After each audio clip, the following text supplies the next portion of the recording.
Hi guys, welcome back to MK Sportscars, and it's workshop walk time again, and we're going to start off with this. Now you may have seen this been building if you've subscribed. It's the RX5 turbo demo car in the new. It probably looks black on the camera, but it is green. It's a very dark classic black green, classic racing, we call it MK Racing Green. And we've been building it, it's been IVA'd, it's passed IVA tests. We've done a few other little bits like the windscreen, the new padded seats in there which look fantastic with the branded harnesses, and I can certainly vouch, extremely comfortable.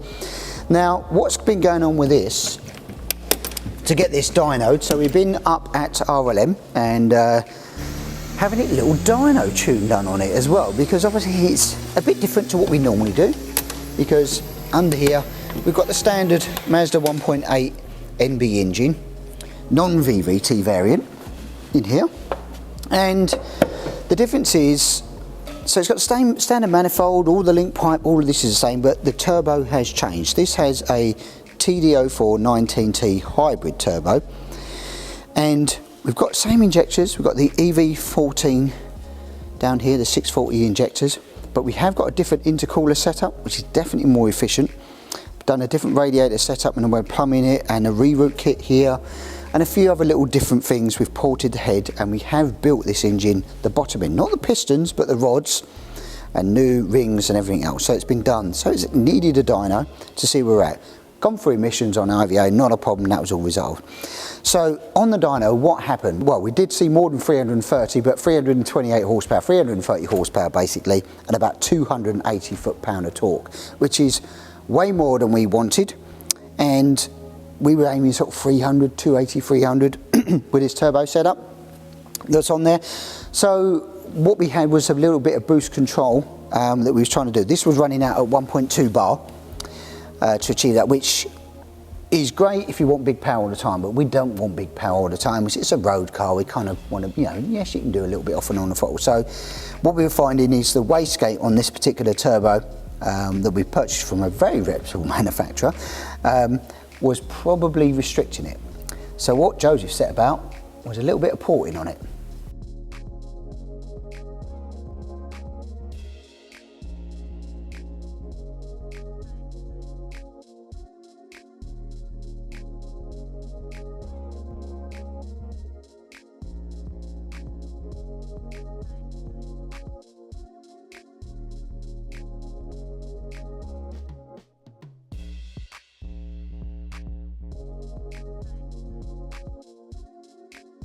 So you can see probably what Joseph was doing now. There is, although the hole has been machined out 11% bigger on the wastegate, which is this trapdoor here that sits inside the turbo.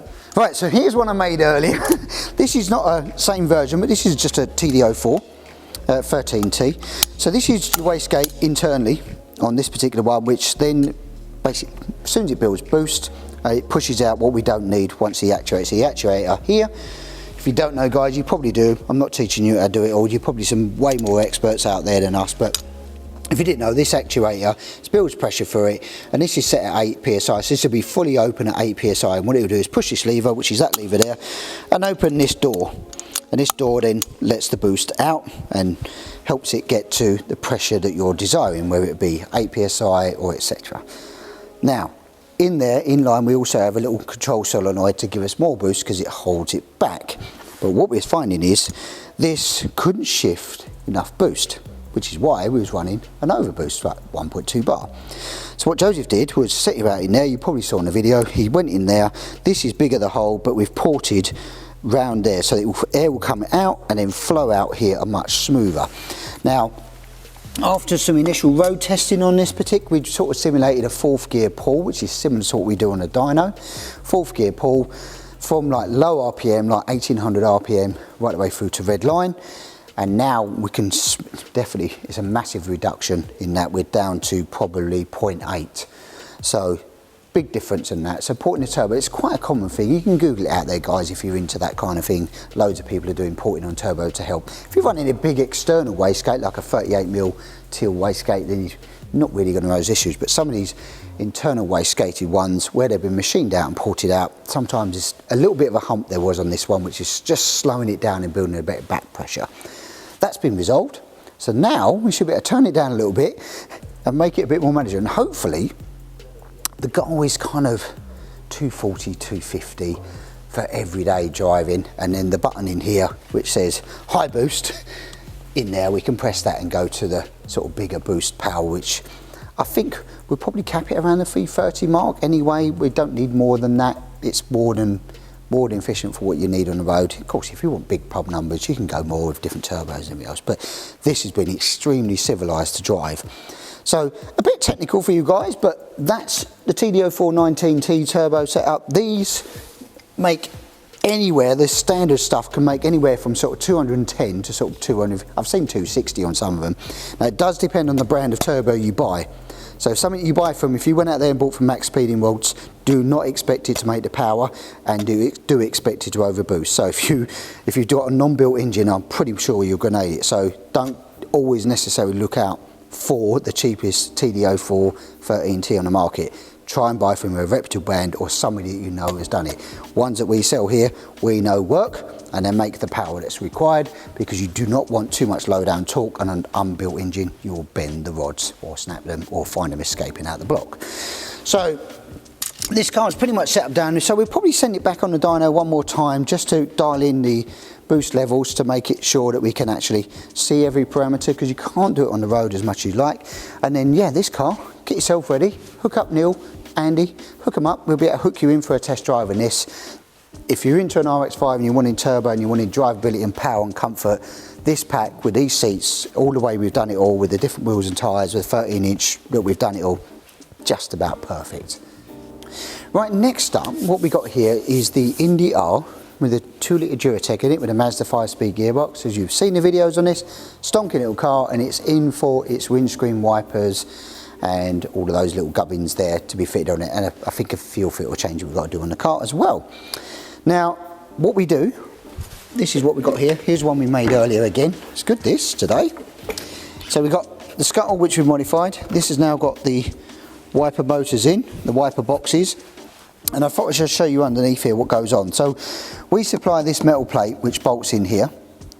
This bolts in exactly where the windscreen stanchions go, so like on the green car over there where the windscreen stanchions are, that bolts through and holds the plate in, and then we bond the rest in. Then the motor, these are the fixings that are already on there.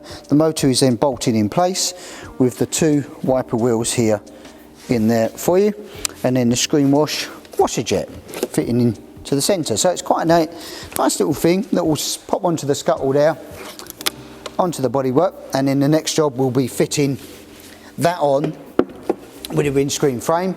Now there isn't a location in this engine bay for the washer bottle where we would normally put it, which is down in the footwell here, because of so much pipe work, the dry sump system. So we've had to make, customer requested it up on the bulkhead, so we've had to make a bracket just to mount the little washer bottle up there, and then that will run through the pipe works here, just running through the bulkhead through a grommet here, and then that will run up just there into your squirties, so that'll be nice and neat and tidy.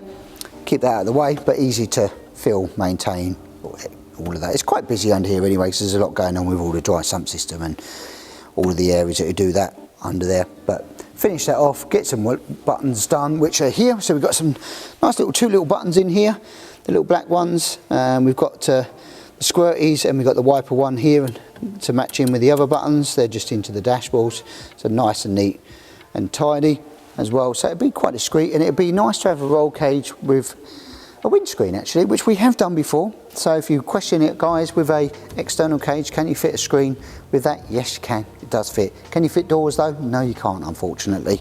That's the downside to it, but it's designed for that, and that will help and make it much more comfortable for him to drive on there. And as you know, if you don't know, this car is a rocket ship. We love it. Right, next up is the little striker we've been working on. Well, there's some big colour changes now under the engine bay. Customer come in here, so we've done lots of little bits on this. There's reverse switches, the centre tunnel panel's gone in yesterday, it's got the harnesses in here that are in done, sort of matching. Customer supplied those himself, they're quite nice, they match in with the seats, all of that area, all the centre tunnels in, gear knob, final fit on that, and then under here there's a lot, little bits of electrics that have been done as well, and then here. So the next job is plumbing. So we've ordered in, had the custom hoses made up, because there's some strange sizes that go from 45 to 32, some bends in it, all in this area. and we've put these in, customers requested them in red. These are all branded up, nice bit of kit actually. So it's simple installation, make it nice and clean, and there's one or two more little pipes just to put in just for the overflow, but most of it's all in now. So this will be ready to fire up and run basically, because all the little sensors have gone in down in there, you can't see, but it's like, so a little DD2 can do everything: water, oil pressure, oil temperature, all the speedo drive, all of that, it can do all of that, all the warning signals. So those are all gone into, just down in here there's two outlets, which is an MPT, sorry, 1/8 MPT on the thing that we thread into a Boss insert into the block, so you can sort of keep an eye on the control of the temperatures that go on with it as well. So all the geo has been done on this car, the front end and that. It's got a live axle, so something you guys don't see that often nowadays, because obviously we're all independent really mainly now, but if you don't know the difference, this is what a live axle setup looks like. It's one full beam. If you of my era, then you'll know what they are, because it's a Mark 1, Mark 2 Escort based, and then even Cortinas, etc. All of them had this live axle setup, which is really good on track actually. They tend to keep the camber nice, and they're really, really good setup. And the Strikers are always well known for their handling and ability with this setup. So it should be a nice little twisty little car to drive, I think, as well. So yeah, different, all sets off the red, yellow colour schemes coming together quite nicely, and this is not far now from the IVA. Right, next up we've got the Macone, which if you'd seen last week, we've put the cage in and the pedal box, the billet pedal box has gone in on this particular car, the conversion over. Customer then requested, we've got these little, there's a Macone made this little aero screw with these perspex on it. I've got the last about 20 of these, I think, in stock. So if you have got one that broke, these were cracked, so we had to replace a couple of these for the customer. If you have got one of those, that'll be it after that, because there isn't any more. That's all that's available. These little glass perspex things, just perspex. They look great. Then customers actually saw in a video who likes these, so we fitted on, got rid of the ugly ones and got rid of the ugly. Well, what do you think, guys? A claw or a carbon fibre one? Well, I think I know which one I go with. Claw, of course. So yes, in fact that's a bit like Halloween, isn't it? We should have that. Wow, awesome.